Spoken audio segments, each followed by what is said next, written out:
Good evening and welcome to the Coach McVay Show presented by Microsoft Surface. I'm JB Long with D'Marco Farr and the head coach of your Los Angeles Rams, Sean McVay. Los Angeles back to 500, winners of 3 in a row, but it's not just the wins, the complimentary football that they're playing to get those wins and the fun they're having along the way, Sean. Yeah, that was my favorite part of the game yesterday, JB, and I thought that really was on display in the fourth quarter. I mean, even though it's a 20-19 game, about 7 minutes left, get a great job by Ethan Evans in the punt unit to be able to get a long punt, flip it, where we're on our 30, and then it ends up putting them on their minus 21. Defense gets a first play, gets the interception by John Johnson. What a huge job by him to be able to make that play against his old squad. Puts us in a position to be able to go up 8 where Kupp ends up, Matthew and Kupp connect, a few plays later.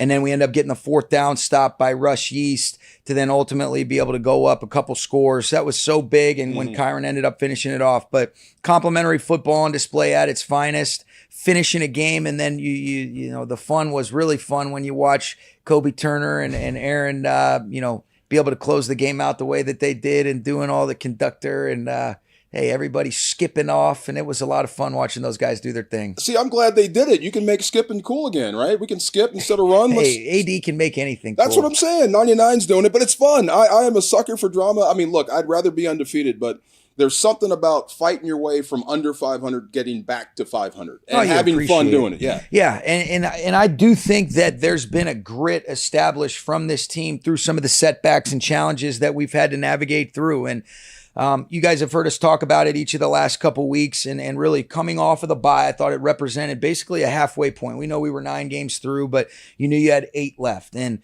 let's take it one day at a time. Let's just continue to try to play good ball. We get guys back healthy. I think you're starting to see that unfold. And man, what a great challenge we've got going to Baltimore, one of the best teams in the league, one of the most complete teams in the league.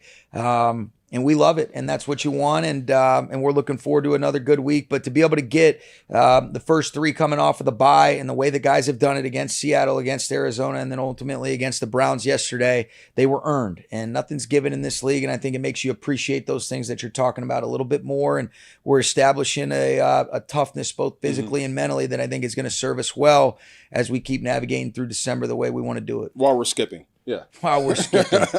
All right, take us inside the headset. What are you thinking as Matthew Stafford checks into the shotgun and turns that play into what becomes a 70-yard touchdown to Puka Nacua? What the hell am I here for? I'm thinking he's doing the quarterback job. He's doing the coaching job. I'm thinking, good thing we got him. But no, it was really cool, JB. You talk about player ownership. And D'Marco, you can appreciate this, and there's nothing more powerful than that. And when he recognizes it, they had given us a similar look on the first drive.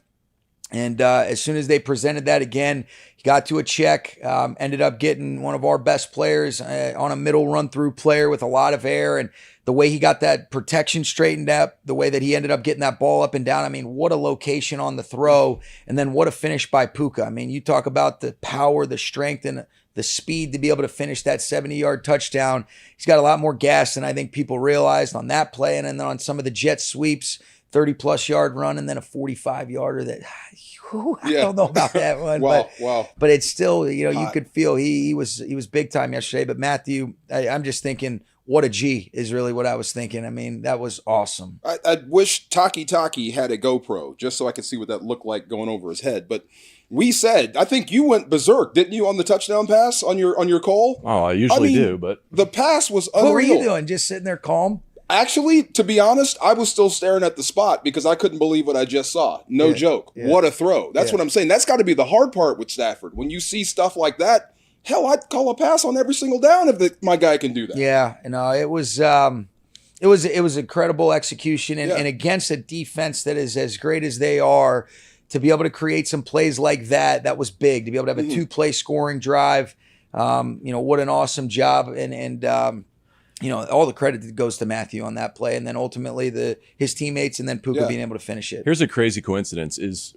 the three of us, MJD, we're talking pregame about being at field level. What I don't always appreciate is the professional receivers, how late their hands are to come up and catch a football. And then what does Matthew say after the game? That what he appreciated about what Puka did there is not giving his hands away to the linebacker to make that all possible. Totally. Can you talk about like how you coach that and how real a dynamic that is that separates the truly great receivers? I think number one, I think that is something that the great ones just have an innate feel for understanding that. And even if you, and I'm sure you heard it too, Puka was talking about it in his post game. He knew he had Taki running with him, and he knew that he was playing visual on him. And so he was cognizant of late hands in that. Well, you can't do that unless you get a throw that's basically handed off to you. But I think there's certain things that these really special athletes have a feel for. You can coach certain things, but then when it's unfolding in real time, you're more reacting than you are being cognizant about thinking about it. And I think when you talk about the game slowing down for those really good players, that example that you're bringing up epitomizes that.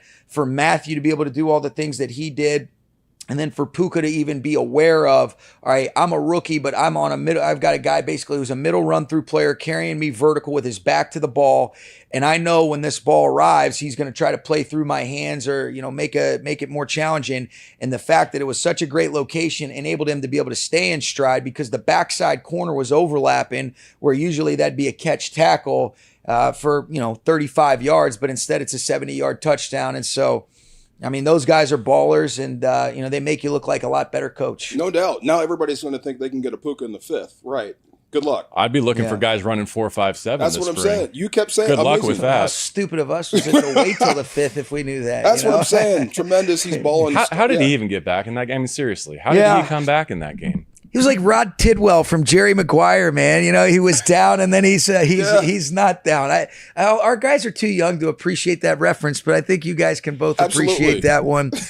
But I can't make those jokes anymore. They don't hit. No, keep making them. But here's what I will say. He is so tough.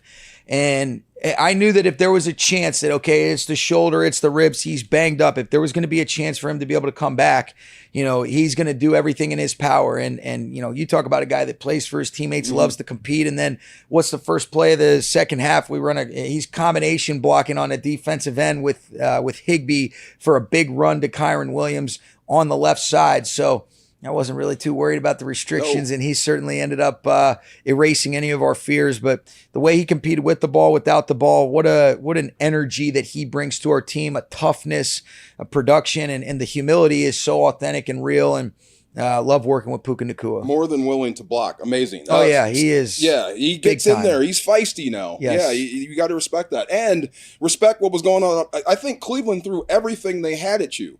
Stunt-wise, trying to get pressure on the quarterback, and great job by the guys up front. Our guys did a great job. There was a mindset. There was a mentality. I think you give a tremendous amount of credit to Ryan Wendell, Nick Jones, Zach Cromer. Also, Coach Munchak's been around helping out, and I think his presence means a whole lot to us. But the boys got it done up front. You got to give, I thought Alaric Jackson had a great week of prep.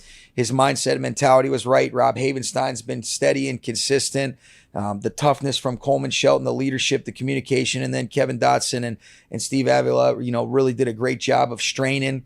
I thought Tyler Higbee and Hunter Long did a really good job as well. And then, Kyren was really good in protection, and then also doing a great job of being a presence. But it was a big time deal. You knew what a great defense that was. They are a great defense, and it wasn't always easy. But I love the way they just kept staying in the fight. They kept competing. They worked through some different things that came up. They made some of their plays, and finding a way to finish a game is the most important thing. And our guys did that. I heard that you ran into Myles Garrett post-game, and he's playing at less than 100%. I get it. But the fact that they only called his name once, and it was when his face mask was attached to AJ, that had to be a good sign for the way that you protected. Yeah, when we were driving out, he was kind of walking to the buses, and, I talked to him a little bit after the game, but I got a lot of respect for the way he goes about it. And he's a challenging guy to prepare for, and so just, really said that and kept it moving. But our guys, they answered the bell, and again, it's going to be another week like that this week. This is a great defense that we're playing. I mean, you arguably are playing the two best defenses if you look at the metrics in back-to-back weeks, and it's what you love about the NFL, and what a great challenge. But we're looking forward to it. It's almost like a great opponent right before you go to Baltimore. Same division, almost same style, but fun. But going back to defense, and Myles Garrett is impressive when you see him. But I thought AJ, Alaric Jackson, your left tackle, accepting the challenge one-on-one, did fantastic. I thought he did too. Yeah. I thought, he's a mentally, physically tough player. I thought his week of preparation was key and critical. I don't think you just show up on Sundays and play the way that he did. I think you have to have great focus and concentration, great sense of urgency that allows you to be able to go play with a quieted mind and go do your thing and shoot your shot. Yeah. We talk about that a lot, and I thought he did that. And then he did play on the right side for a few snaps, and I thought Rob did an excellent job versus him. But, it's not exclusive to Miles. They've got a rotation of guys across the board, whether it's their interior or on the edges that present a lot of problems, and it's why they've had the production that they have had as a defense. And it was big time, but Alaric was outstanding. Obo was trying to get you. Obo was, oh my man. God, he was trying to get you. It's good. It was good to see Obo, man. Yeah. I appreciated our time together, and good dude. he's done a good job, and he's a problem on the edge, man. yeah. We had to be mindful of not running certain plays because he sniffs them out, and he's done a great job for those guys. Oh yeah. An NFL schedule is no place to heal, but is Cooper Kupp starting to feel better week over week? Not just the production yesterday, but playing 63 snaps as well. I think so, and I think he'd be better equipped to tell you that. I know he's still working through, getting the feel. I think the standards that he has for himself and what he's earned are really high. And I think he made a big impact in the game in a real positive way. And I thought that was a step in the right direction. And I think that, when he's feeling good, when he's getting involved, good things happen for our offense. But he made big time plays in crunch time. That touchdown on 3rd down and 4 was huge to be able to put us up 15. We had to be able to have that, and he and Matthew, that was vintage for those guys. And then he made a couple other plays, and then he did a nice job without the ball as well. But I think he is feeling better. I think he's making steps in the right direction, and that's what we want to continue to see. I think it goes without saying, you're a better football team when those two guys are connected. Like John and Paul, making music on the football field. Is that weird to say? Is that too deep? No, it's not too deep. Yeah. But John, deeper and Paul, than Jerry Maguire. No, yes, it is. Thank you. That Get it there. is. A little bit farther back, but when they're in sync, oh my God! Yeah. And it's starting to come around. No question. It and that was big to be able to make those plays for those guys and to get him involved. And so, yes, it's just like John and Paul. Oh, stop. Okay. Thank you. Thank you for going with me on that. Yeah. A couple of weeks now, we've been talking about Kyren Williams and the impact he has on you as a play caller, on the other 10 on the field with him. When I see Coleman Shelton kind of carry him down inside the 5 to help you secure that victory, is that the type of moment you're describing in terms of the intangibles? That was one of my favorite plays of the game. It's a 2nd down and 4. You look at him, he spins out of a tackle that he's going to be short of the sticks. Down in the tight red area, and then you just look at the strain, you look at the finish, and then you see our center basically get out of the stack and go cap that off to be able to knock him forward. And that was awesome. Kyren's like the Energizer Bunny. He just keeps going. He loves football. I mean, you just see some of the things that he's aware of. He's such a smart player. He's so instinctual. Guy, once he gets into a flow too, he's got such a great way of being able to set up his blocks. I thought he did a great job of earning a lot of tough, hard-earned yards. And then I thought he really made his plays as the game wore on. And then we were able to, create some more vertical seams on him to be able to finish the game out the way that we did. But he's a stud. Ron Gould's doing a great job with him. And he just is going to continue to grow because you forget he plays a mature brand of football. He's had such good production, but he's continuing to learn and he's continuing to gain more and more confidence because of the way that he approaches the weeks. And, you're talking about a lot of guys with growth mindsets that they understand that work works and that earns the opportunity to go compete and feel the way that they do on game day and to just go cut it loose. Yeah, I was psyched when he got that rushing touchdown. Like he had to get it twice. Yeah. And he went back and got it again. Tremendous. Like I said, this is how you know when a guy is starting to affect the defense. They know you're going to run it, you run it, and you still get something out of it. Even when he has to deal with a free hitter, he's still bouncing off guys, keeping the ball moving forward. That's how you know a guy's getting better. Yeah, he really is. And I thought he did a great job, especially in that sequence you're talking about. We were in the tight red zone and, they're really packing the box, and there really wasn't much of a mystery in terms of some of the different concepts and plays that we were trying to run down there. And our guys did a great job of being able to stay connected, and then ultimately him being able to work edges and be able to punch it in or create positive yardage where you're getting good surges. The NFL draft is like a big tentpole event for a reason. I get it. But when I look at what the Rams did from the draft forward this summer, whether it's Kevin Dotson, who we've talked about, certainly Akella Witherspoon, who we talked about, and then maybe this weekend, Demarcus Robinson and John Johnson deserve the conversation. there's veterans who joined you this summer who are making winning plays for you in December. No question. And I think that's so big. And I think that's such a credit to those guys, JB, but also the coaches, and just to be able to continue to, have these guys receptive to the things, just continuing to stay locked in, be ready for their opportunities. JJ's done a great job, and once he got his legs underneath him, I think he's been awesome for us. He and Jordan and the command they've had, I think it's enabled Rush Yeast to be able to play really well, do an excellent job in some of the different things you've seen him over the last couple weeks. And what a cool thing it was to see DeMarcus make his plays. You feel his presence on the field. He's a big target. He's got the ability to work edges and made 4 critical catches for us yesterday. Eric Yarber does such a great job leading the way for that group. And then Akello, you can't say enough about the consistency at which he's played with. Aubrey's done such a great job. Aubrey and Coach Beek and Mike Harris were really with our back end as a whole. But, those guys that you just mentioned, they've certainly made winning plays each of the last handful of weeks. And that's really been consistent where they've been ready. And I'm not surprised because of the way that they've attacked, whether it be practice opportunities or what they've done in games to just continue to put themselves in those positions. I heard you describe the pick, JJ, his pick. It was against his old team for his first team for his current team or something like that. There you go. Amazing pick. Yeah. But there's a lesson there. A guy who comes in, he's not starting, but just wait your turn. Eventually, it could come around to you and be ready when you're called. Yeah, and I think that speaks to the maturity, the security, just the overall awareness where he came in, was a great leader in his own right and getting himself, whether it was helping be a mentor and provide insight in terms of the experience that he could draw upon, but also making sure that he's continuing to do the work behind the scenes so that when those opportunities come, whether it be if somebody goes down or if it's earned, to be able to get out there and make an impact for this football team. And he certainly has earned everything that he's gotten, but he's been a pro in every sense of the word. His teammates love him. I mean, he is one of those guys that you can't help but love being around. And you just watch the excitement that his teammates had for him making that play, getting the game ball afterwards. And anybody that doesn't love JJ, there's something wrong with you. Yeah. What'd you think of the return, though? Grade the return. Come on, be honest. You know what? I thought that there was maybe a possibility to pitch it to DK. No, I'm kidding. I'm kidding on that. I thought he did a great job of being able to get in plus territory. No doubt. And I was pleased with that. John Hussey with one of the cheekiest performances I've ever heard from a referee. 1 cheek equals 2 feet, I guess, is the lesson of your first challenge. Yeah. And you know what? And I knew that, because I did know that. I was hopeful. It happened kind of right in front of me. It was a good call by the side judge. Yeah. I think it was one of those situations and scenarios that I bet you whatever the call on the field was would have held up. And, when I saw it and bang, bang, it's such a big play.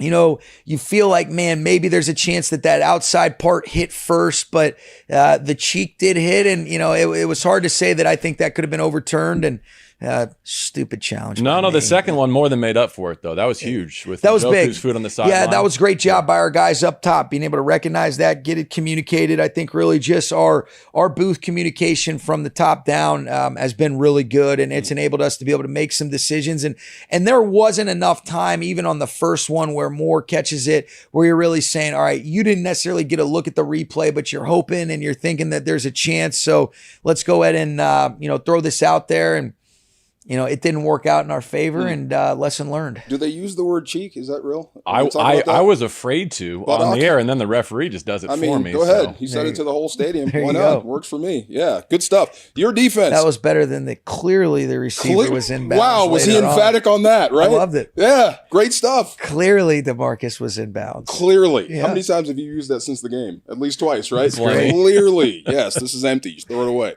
No doubt. Your defense, again, up to the task. I wish I could say it was just Aaron, but it's not. It's all of them. They're playing hard. I mean, they've got these guys really playing hard right now. Yeah, and they're playing hard for one another. And I think what our coaches have done a really good job of, D'Marco, is be able to utilize all the guys that are up that have jerseys on game day. I thought we knew it was going to be a really physical brand of football that the Browns wanted to play. I thought Joe Flacco did a great job, and I got tremendous respect for their coaches, their ability to be able to bring a game plan to life, and they created some good stressful downs. But I thought our guys just continued to strain. They found ways to make the key and critical stops when we had to, and thought all 3 levels of the D made their plays, and I thought it was a great game plan by Raheem and the defensive coaching staff, and ultimately, came away with holding the team under 20 points, and that's a big deal in this league. As we go to Baltimore, I think back to the Super Bowl season and what a critical win that was on the path to your world championship. Can we just reminisce a little bit? Like, what do you remember about that day at Baltimore? Well, what I remember was what a big pick Jordan Fuller made at the end of the half to be able to give us some momentum, and then Kupp ends up scoring on a touchdown in that fringe area to be able to cut the lead. I remember on the next drive when we get it coming out of the second half, we're going right down the field, and they ended up turning us over deep in the red area. But we just kept battling, going back and forth. I remember, stop after stop from our defense, and then I remember in a drive that we had to have offensively, Matthew walks us down the field, makes an unbelievable completion on fourth down to he and Odell, and then ultimately a sprint out to hit Odell to go up top. They made a good stop on the 2-point play, but then our defense ended up shutting them down. There was tight red area stops that those guys made earlier in the game, and it was a gritty, tough place. I mean, it's a really challenging place to play, and that was a real challenging game, and they were short a lot of their great players. We didn't see Lamar Jackson that day. We didn't see a lot of their great players on defense, and they're healthy. They're coming off their bye, and we know it's going to be a hell of a challenge, but we're looking forward to it. I do remember that. I mean, just digging yourself out of that hole there, that style of ball. And I told them, I said, something just happened in this locker room. At the end of that game, when you guys came together after winning that game, I said, something just happened. I don't know where it's going to end, but this team has changed after this victory. Yeah, no, it was big. Yeah. And that represented the opportunity to regain the NFC West lead as well. And that was huge for us. I just think of Matthew Stafford's month. The winless November that turned into undefeated December, and he's kind of in a little pick six rut, including in that game. But like you described, that last drive, I think, just set the course for what was a 4-game playoff push eventually that made the confetti fall. No, it was. It was good. And I think the important thing for this team right now is they're playing off of one another, JB.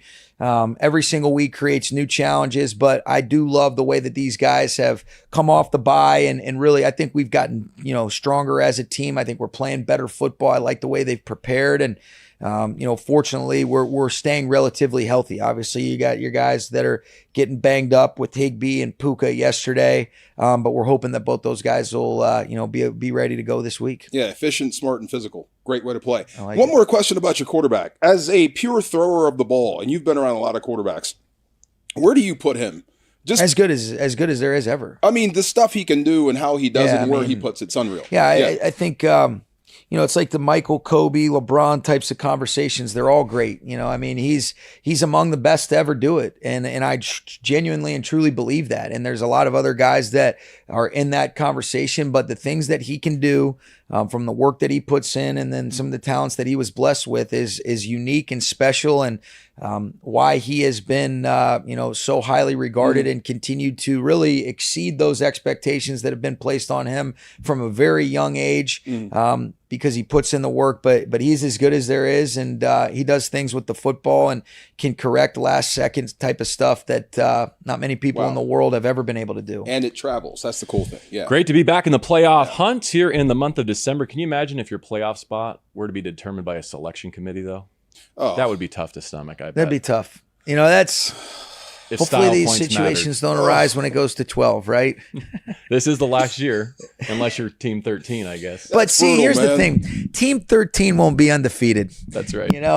Maybe. Team number 5 was. You're not 13. I got a funny feeling that same argument won't be able to be made. Somebody's going to be pissed about being 13, but you're not going to have the... that's an undefeated squad in your home. D'Marco's Huskies undefeated for the first time since your championship. Yeah, that's right. They beat us. They're 13-0. We were 12-0. That was the best in school history, and now they're 13-0. I'll tell you what. I kind of casually watch. Yeah. I was so impressed with the way they played in that Pac-12 championship game. Especially just the way they started. Oregon gets the momentum back, and then to be able to just have the resolve to make plays and to be able to finish that game out, because Oregon was playing as good as anybody in the country. No doubt. Had a lot of positive momentum going into it, but those guys, you guys have been fun to watch, man. Oh, yeah. We have you gonna go to the game? How are you going to be afraid of a duck? Come on now. Let's I'm not be staying out afraid of of this the duck. I'm just saying. I'm play the Switzerland here. mascot. You know me. Just saying. Yeah, that's our rival. My Good stuff. favorite play of the Yeah. weekend was the Iowa kid that got up behind the kick return and tracked it all the way down. Nice. You see that one? Oh, yeah. That was Come on. spectacular. I love All it. right, back to professional football and back to Baltimore. The Rams and the Ravens coming your way in Week 14. For Sean McVay, for D'Marco Farr, I'm JB Long. This has been the Coach McVay Show presented by Microsoft Surface.